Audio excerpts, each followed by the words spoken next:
Good, okay. I now recognize the gentleman from New York, Mr. LaLota. Thank you, Chairman, for your leadership on many issues, including this one. I'd like to use my 5 minutes today to talk about the billion-dollar bait-and-switch scam that is the passenger security fee, also known as the September 11th security fee.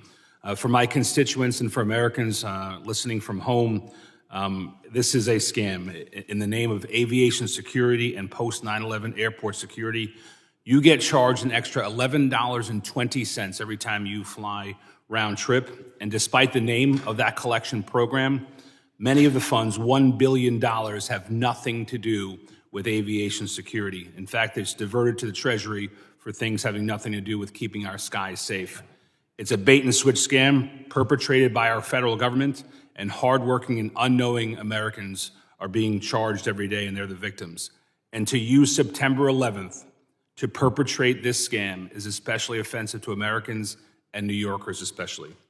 Our skies should be safe, and the fees collected to do so should go to that purpose, and 9/11 should not be used to that end. Chairman, I appreciate you calling this meeting and drawing attention to this important issue, and for our witnesses to help Congress help fix this issue and to right this wrong. Mr. Gold, thanks for being here, sir. I understand you served several decades in the Coast Guard. Appreciate your service to our continued service to our country. I just want to confirm some of the things that I think I know. The passenger security fee is revenue that stems from passengers purchasing tickets originating in the United States. Is that correct, sir? Yes, sir.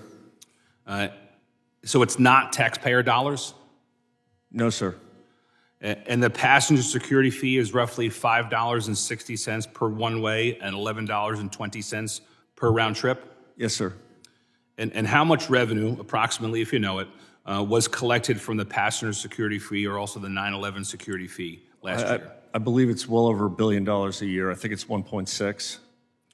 And when was the passenger security fee first implemented? Mario?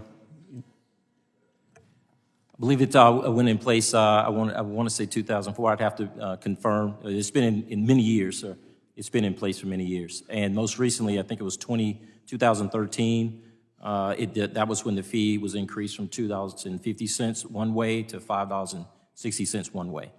And to the best that you understand, and anybody in the panel, what is the proffered reason for collecting the fee? To fund TSA security activities and technology. And does it do that?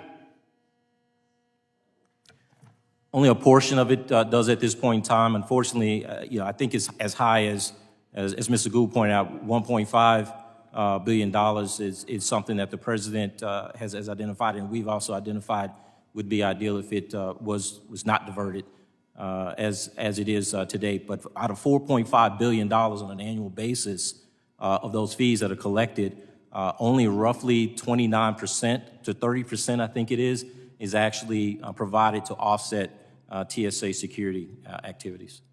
And would you agree that you need more resources, more dollars to actually perform your key function of keeping our skies safe and moving our passengers efficiently through airports?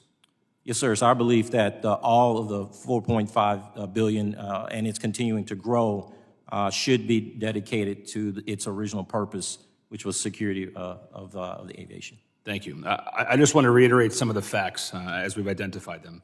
The passenger security fee is not taxpayer dollars.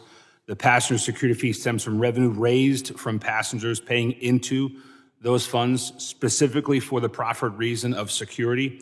And I want to make it clear as a fiscal conservative, we must do more to address our nation's debt. We're $33 trillion in debt in Congress, and both parties need to figure out a plan for that.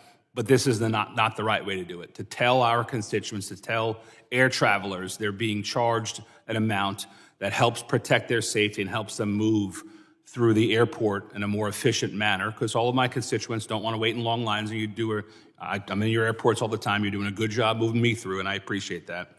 But the stated purpose does not actually fit where the dollars are going. I have legislation that maybe in the future round I may talk a little bit more about, but I appreciate you the witnesses, being here today, and the chairman for leading and shining the spotlight on this issue. Americans need to know that its federal government will not perpetrate this scam on them, and we need to put a stop to this.